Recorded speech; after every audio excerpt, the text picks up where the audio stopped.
자, 안녕. 제이야. 자, 오늘은 이제 극대극소와 미분 파트를 할 거야. 왜냐면 이 극대극소랑 미분을 먼저 하는 이유가 그래프의 개형을 그릴 줄 모르면 계속 설명이 엉기더라고. 그래서 일단은 이번 주는 수투 부분에 있어서 그래프를 그리고 그 그래프를 분석하는 거에 좀 주력을 할 거고, 그걸 가지고 이제 아예 자 2번 그래프에서 다항함수의 그래프를 통해서 활용하는 극대극의 속도와 미분까지 스트레이트로 쭉 밀고 그 다음에 초월함수로 넘어가서 초월함수 그리는 것부터 시작을 하도록 하겠습니다. 자, 그러면 일단 극대극소와 미분을 할 건데 선생님이 오늘은 파일을 2개로 잘라서 보낼 거야. 왜냐면 어제 파일을 한 개로 보내다가 통째로 이제 업로드하는데 실패를 했기 때문에 30분씩 끊어서 보낼 겁니다. 자, 일단 오늘 먼저 그래프를 그리는 걸 먼저 봐야 되기 때문에 일단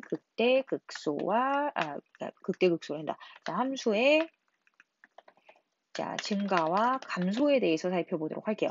함수가 증가한다, 함수가 감소한다 라는 건 뭐냐면 x값이 증가할 때 y값이 따라서 증가하면 함수가 증가한다 라고 표현을 하고요.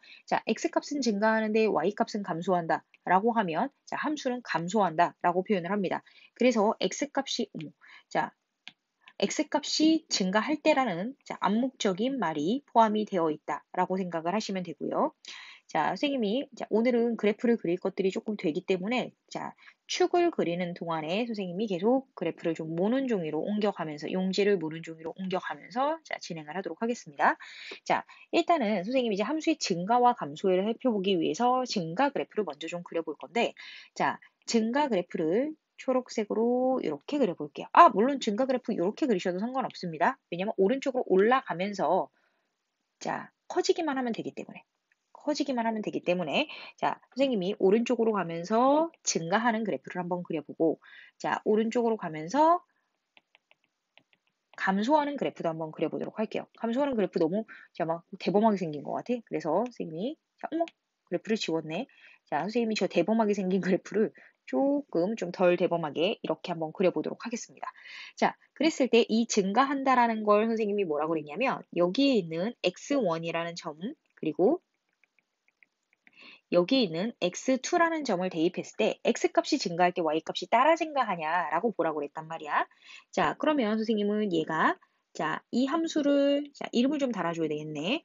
y는 fx라고 이름을 달아줬을 때 쟤를 x1을 대입한 함수값이에요 라고 표현을 할 수가 있고, 얘를 x2를 대입한 함수값이에요 이렇게 표현을 할 수가 있단 말이야. 그랬을 때 함수의 증가를 어떻게 읽어내면 되냐면 x1과 x2가 존재할 때 x2가 더 크다.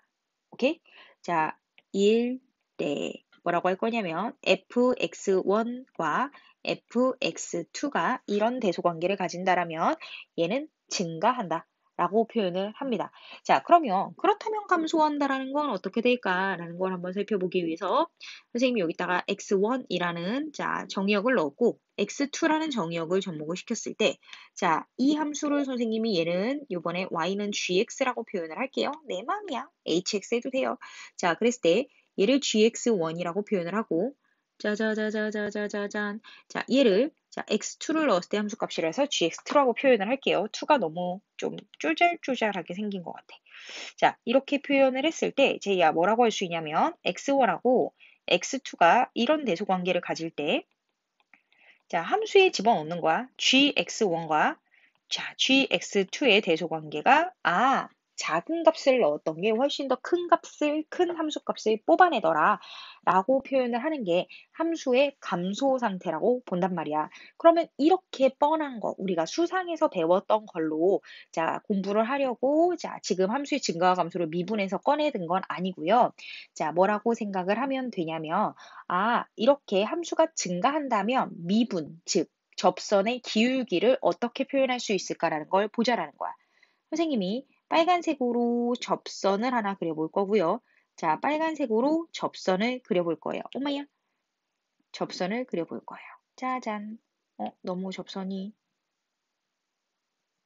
이렇게 그려볼 거예요. 이렇게 생각했을 때, 접선을 그렸다. 그리고 나는 그것의 기울기를 살펴보겠다. 라고 한다면, 이 상태에서의 접선의 기울기는 f'x1이라고 표현을 할 거고, 이 상태에서의 접선의 기울기는 f'x2라고 표현을 할 거란 말이야. 그런데 우리가 여기서 알 수 있게 되는 사실이 뭐냐면 f'x를 했을 때, 자, 우리 fx가 끊임없이 증가한다라는 상황을 가정한다면 f'x가 양수가 나오는구나 라고 생각을 할 수가 있다라는 거야. 자, 그럼 오른쪽으로 가서 요 점에서의 접선을 그려보면 기울기가 음수네. 요 점에서의 접선도 그려보면 기울기가 음수구나 이렇게 확인을 할 수가 있어. 자, 그러면서 선생님이 g를 미분했을 때 접선이 가지는 기울기 g'x1, g'x2라고 표현을 했을 때 자, 어떤 값을 집어넣던 간에 미분을 한 함수는 항상 무슨 값을 가지더라? 음수라는 값을 가지더라 라고 해서 자, 우리가 여기서 알 수 있는 건 증가 함수는 도함수가 양수고 자, 감소함수는 도함수가 음수의 값을 가진다. 자, 그랬을 때 우리가 제일 그냥 미분계수가 양수, 미분계수가 음수 이렇게 표현을 해도 상관이 없다라는 겁니다. 자, 그렇다면 지혜야, 선생님이 선생님 그러면 자, 양수면 증가, 음수면 감소라고 표현을 하나요? 자, 이렇게 말하기엔 조금 미심쩍은 부분들이 남아 있어. 자, 뭘 그릴 거냐면 선생님이 자, 일단 이렇게 생긴 좌표축을 먼저 하나 확보를 하고 자, 이따가 이렇게 잡을까? 자, 그랬을 때 선생님이 여기다가 그래프를 하나 그릴 건데 어떤 그래프를 그릴 거냐면 짜잔 어머 요렇게 위로 볼록 요렇게 아래로 볼록이 붙은 것 같은 y는 x 세제곱이라는 그래프를 그릴 거야. 왜냐하면 대표적으로 얘를 가지고 많이들 설명을 하거든. 그래서 그냥 편안하게 이해하라고 자 대표성을 띠는 그래프를 하나 가지고 가볼게. 자, 그러면 제이야. 얘는 y는 마이너스 x 세제곱이라고 생각을 해볼게. 자, 우리 x 세제곱 마이너스 x 세제곱은 고등학교 1학년 때도 되게 많이 예를 들어서 설명을 하기 때문에 뭐 이 그래프를 그리는 과정은 생략을 하도록 하겠습니다. 자, 그러면 일단 그냥 한눈에 딱 보기에 왼쪽에 있는 함수는 증가함수구나, 오른쪽에 있는 함수는 감소함수구나, 이 정도 눈치를 챌 수가 있단 말이야. 괄호 모양이 이상해. 자, 눈치를 챌 수가 있어. 자, 그런 상황에서 우리 한번 생각을 해봤을 때, 요 부분 있지. 자, 빨간색으로 할까? 요 부분을 지날 때, 선생님, 여기 살짝 뭔가 기울기가 0으로 멈춰가고 있는 것 같아요. 자, 이 부분 살짝 기울기가 0으로 멈춰가고 있는 것 같아요.